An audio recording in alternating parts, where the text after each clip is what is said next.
attack, fast fatal heart impact, past painful scars. In fact, I blast tasteful bars and packs. I back up my actions, fact don't ask, grab reactions, jacked attack with every word, then act with class as they hear me snap. I got nothing to lose, cause I fought and felt the bruise. Now I'm not the one confused, call the shots and they produce. I ain't lost, I'm finally loose, pick a new silver excuse. I need the views to boost me to a new abuse of being used. Everybody wants a piece now, y'all can rest in peace now. You're dead to me, so peace out. Remember, you're discreet out. Get ready for defeat now. Alrighty. Hello everybody. This is Kirusho here. And now, whenever we last left off with this series, Izuku Midoriya and Diane. Both these two have finally at least learned something. And both have come to terms with something in their past. Midoriya, at least, letting go and revealing some of his grief.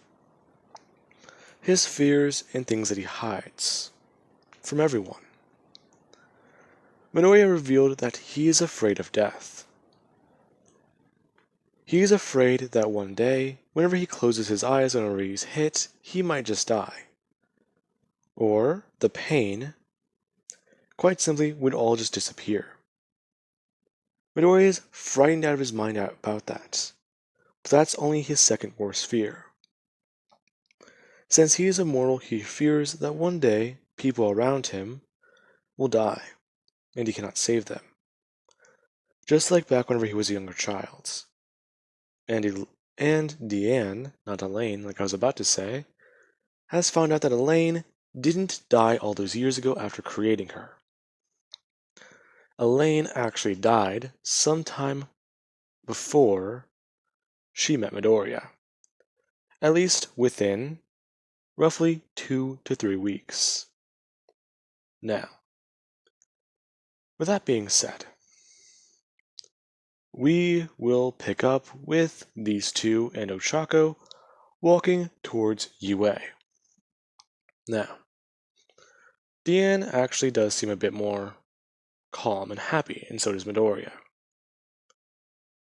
Now, Ochako goes on asking, so, are you guys alright? Oh, yeah, we're fine. Yes, Ochako, I think I'm doing pretty well. Really? Yeah, why? Oh, well, it's just that I thought I heard something last night. A little bit of commotion. Oh, sorry about that. Oh, exactly what happened, if you don't mind me asking? Long story short, my dad's gone. Oh, I'm sorry. No, don't be. In fact, he sort of helped me, you could say. I don't really know very good ways to express myself, or to lean on people. Let alone the fact that I sort of bottle up my emotions. Midoriya, are you okay? I'm doing good, actually. Midoriya giving a bit of a smirk, as Diane goes on stating that that's actually very good. Basically, Midoriya's father dragged him out to the cemetery so he can cry. What? Diane, don't. Oh, come on, Midoriya, both of us cried. Wait, you can cry? That's not important right now. What's important is the fact that Midoriya believes that he doesn't have to get his revenge. She says, bringing her hand up and flicking him on the nose against All for One. How do you... Damn it. So you have been using it on me, haven't you? Your magic? Her running 5 steps forwards before turning around, swinging her hands up and saying that yes, actually, she did it at least once. And she knows what her magic is now called. Her magic is called Invasion. Huh. Ironic that it has a fitting name. Oh, come on, Midoriya. Besides, I only looked into your head yesterday. Oh, right. So how much information did you look through? Well, invasion's particularly tricky, but I'm able to see what you've been through. What's on your mind at that exact moments. You thought about revenge against All for One, and after what he did to your father and your mother. Uh, who's All for One? Oh, well, I guess there's no damage in really telling it to you, since, well, you know about magic and everything now. All for One is basically All Might's arch rival or complete opposite. Basically, somewhere around 200 years ago, I think he said. Huh? 200? Yeah, during the first generation. Basically, he's the super old guy who, yada yada yada, he can take quirks, give quirks, do whatever he wants. All Might basically tried to kill him, and he blew the top of his head off. But he survived. Then he tried coming after me for my quirk, or my immortality. But guess what? He couldn't get it. And that's why he killed my mom. Oh, uh, sorry? But wait, All Might tried to kill this guy? Yeah. There's a whole lot more to the story, but I don't wanna, well, reveal it. Oh, come on. If there's more to the story, I want to hear it. Fine, go ask Kirishima then. Kirishima? What does he have to do with all this? Now, the conversation continues a little bit, and we will cut to UA.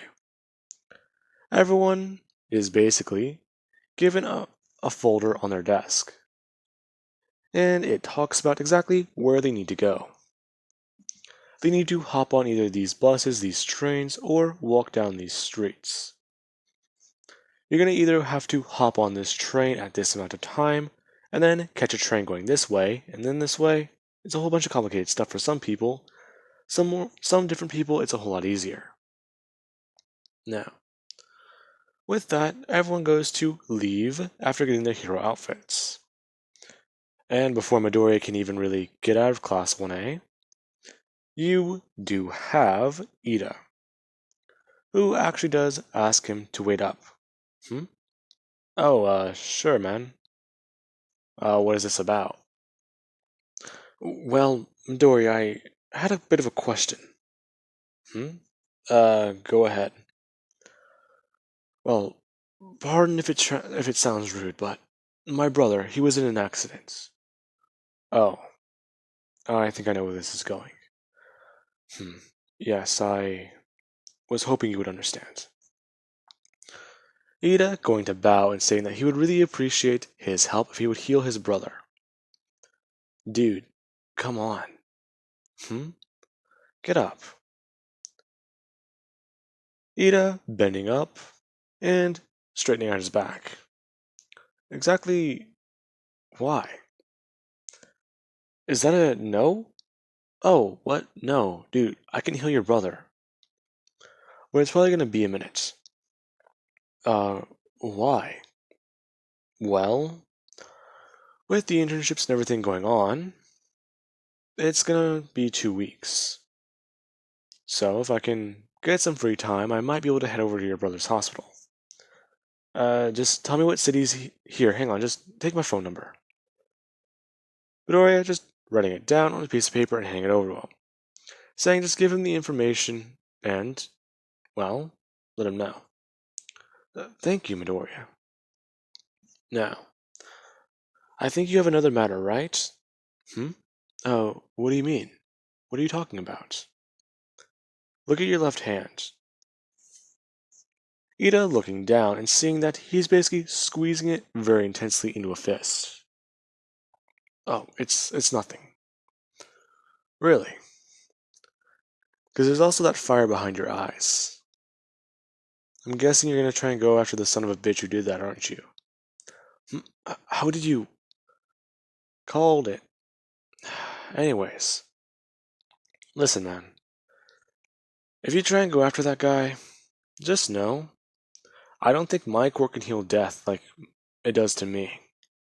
Hmm? Yeah, keep that in mind. Besides, you won't be able to call on me for help. So, if you think you found the guy, don't engage him. And, if you do think about engaging the guy and you get hurt like a dumbass, just know this. I won't heal your brother. What? But you just said I did. But a hero has to make sure everyone's safety comes first. Besides, your brother is a strong guy, isn't he? I doubt it won't be long before he gets back off of his feet. Midoriya walking out and heading out to his bus. Ida being left there with Midoriya's words.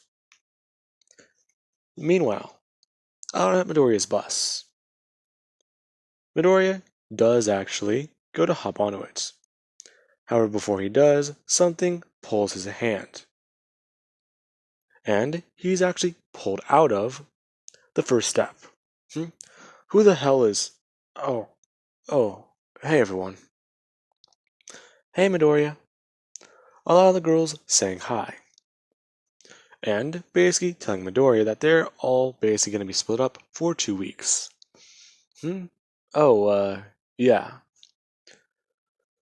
Well, I guess I can't blame you all for wanting to say goodbye. Actually, that was going to be one of my regrets.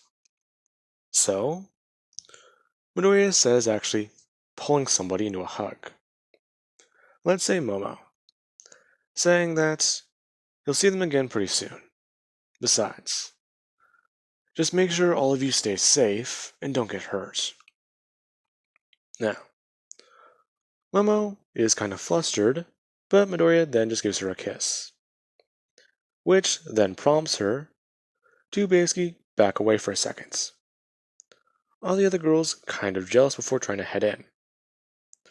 Midoriya swiftly being dogpiled. And Momo is basically left there blushing red. Now, cut over to Mineta, who saw the whole thing happen, and is actually beginning to tear up. As Midoriya does eventually get out from that dog pile, with his face covered in different, lipsticks. Now. Or at least different markings, whatever. Since I don't know why they'd be wearing lipstick, actually. Anyways. Now. Midoriya then does actually hop onto his bus before sitting down. After he does go to put in his headphones to listen to some music for a minute. As he does look up. What the hell? Oh, Midoriya, you're on this bus. Hey, Deanne. What are you doing here? Oh, well, not much, actually. But I'm confused. I thought you were heading to her saying this city instead of this one, the one where she's supposed to head. What? No, I think you got it wrong. This is the bus for my city. Wait, really? Oh crap, I think I might be on the wrong bus. Her spinning around before looking back at her paper. Before quickly just making a sound and, basically, standing up and moving backwards towards Midoriya. Moving to the very back row and scooting in next to Midoriya, holding up the paper in front of both their faces and saying, "This wasn't a mistake." What are you talking about? Midoriya looking at the paper and seeing that the words are moving and shifting around. Damn it, Merlin. Merlin? Wait, so you're saying that she... The paper then going on to spell out, yes. Both of you are coming to my internship. But what about mine? The paper going on to spell out that it's all been sorted out. Invasion has been used to actually alter their teachers' memories. And their adventure and training is properly going to begin. You know invasion? Why, yes. The magic isn't very complicated. It already goes with the magic that she has not only rediscovered or created, but has actually gone on to advance. Now, Midoriya, he's sort of confused. Okay, why does Merlin exactly want us both at the same internship then? Well, actually, that does pose a question. I'm not really too certain. But if I had to guess, she wants to gauge both of our magical powers. What? You mean she wants to scale how strong we are? That doesn't really make sense. I understand it, yeah, but you're kind of right. 'Cause what if, well, actually, I think it's like you're stronger than me physically, but my magical power is stronger than yours. I think that scaling thing is kind of flawed. Extremely. Midoriya going to put his headphones back in.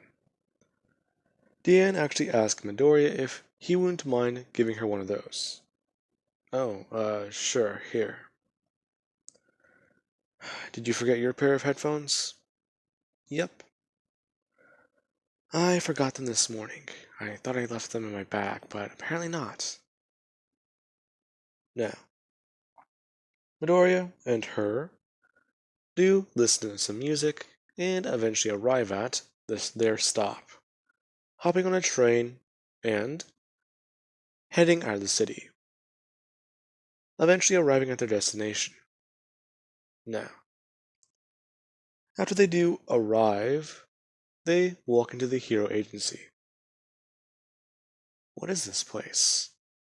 A whole lot of people running around and trying to get accustomed to different things. There's a man who is roughly around, I want to say at least 8 to 10 feet tall, carrying what could be best described as 2 filing cabinets worth of paper. Well, you'd have someone flying overhead and a couple more people at least moving. The place looks very busy. What the hell? How are we supposed to find her? Them appearing directly in front of Merlin. What the hell? Oh, I see. Sorry about that. I would have gone down and introduced myself, but the Hero Association right now is getting very busy. Especially with the amount of interns the other place is having. Really? What do you even do here? I haven't even really heard of your hero agency. Well, it wouldn't be a surprise. This agency actually does exist. It's not just for show. Really? Yes, however, your agency, or what you're supposed to be doing for training, is going to be a whole lot more complicated. Now, with that, she brings her hands up and casts a magical spell. As soon as that does happen, Midoriya and Deanne, they actually do get sent flying 5 feet to the right. Midoriya hitting into a glass table, and Deanne landing softly on a piece of furniture. Midoriya getting back up pissed off, as he does actually have to pull something metal out of his side. You mind explaining what the hell that was? Before looking up to see a duplicate of himself. What the hell? Both of them saying in unison that this is pretty weird. Hey, stop copying me! Jinx, you owe me a Coke! Well, Deanne and her double are actually inspecting and looking around each other, not even really saying a word. Now, with that, Deanne, she actually does speak up. Fascinating. In unison. Well, Merlin does actually perform the spell on herself now, saying that these doubles, as she does turn her auto sync off, saying that these doubles, they are actually basically half of their magical power. What? Yes, basically attributed to me cutting you in two. In fact, I believe that this was the ability that I should teach you, or at least you were talking about. the ability to separate yourself into different pieces. However, it may fragment your magical power depending on how strong you are. You can split one up into pure magic, pure strength, or, well, I do not know. Possibly even pure magical energy. Now, with that being said, they will be taking our place. Our place? Yes, I believe you two and I, her snapping her fingers as the portal opens, saying, are going to try and establish contact with the goddess clan. They themselves have been weakened, but with enough time passing, they might be able to at least make an ally with one goddess. Now, with that being said, Midoriya and Deanne do follow her through the portal, while the clones are left there standing in awe. Wait, so I'm a clone? I think it would appear so, Midoriya. This is weird, but I feel real. Him going on to jab himself in the ribs. That pain feels real. Ah, yes, where we are all clones, the fake Merlin goes on stating. We are actually parts of them, real parts. Meaning, the Midoriya is actually made of flesh and blood, and Deanne is made of the same material that the doll is made out of. Even her magical energy is the exact same. Now, this is quite surprising. Midoriya testing out this theory by swiftly snapping his own neck before regenerating. Now, with that, let's cut over to the real ones. Well, they themselves do get dressed for a hero patrol. We will have Midoriya, Merlin, and Deanne. All of them at an unknown location. In a giant field. What the hell? Where are we? Well, this is odd. It says, according to my magical data, that the goddess clan should be around here somewhere. Really? Are you sure you're not just messing with us? This isn't just some form of training for you? Or are you just going to try and gauge our power again? Gauge your power? No, if I was going to do that, I would quite simply do this. Her bringing up her hand, as Midoriya goes to get in a defensive stance. Merlin setting off magic in Midoriya's direction. As fire comes barreling at Midoriya, he does one thing. He brings his hands out as far as he can apart and smashes them out together forwards, trying to disperse the flame. However, it barely does cut through the flame. As soon as the blade of air sliced through it, it parted ways. However, it basically hits an invisible wall, which made no sense. Merlin's using more than one form of magic to fight him, and it just pulled back together before directly impacting Midoriya, and he fell over. Before getting back up and being told by Merlin that this is going to be magical boot camp. She's going to fire off different abilities into their heads, and they are going to try and use them directly off the bat. If they can master them within the first day, or begin to understand them very well, the abilities will be theirs to keep. Along with that, if your body does seem to have a natural affiliation with the ability, or natural affinity to the ability, then that means that you are most definitely going to have that in your arsenal. Now, with that being said, other magical abilities for Izuku Midoriya. I actually do have a paper right here with certain magics written down, not only for Midoriya. However, that is going to be revealed at a later date. But if you guys did have some ideas for magic that Midoriya could hold or possess, please leave them in the comments below. Since I basically do at least have 2 written down for him. The clone ability. That one's fairly obvious for a fight. And critical over, or critical overdrive. That one does actually seem like a very useful ability that Midoriya could hold. And if you guys do have more abilities, please let me know. Anyway guys, I do hope you enjoyed, and have an amazing night.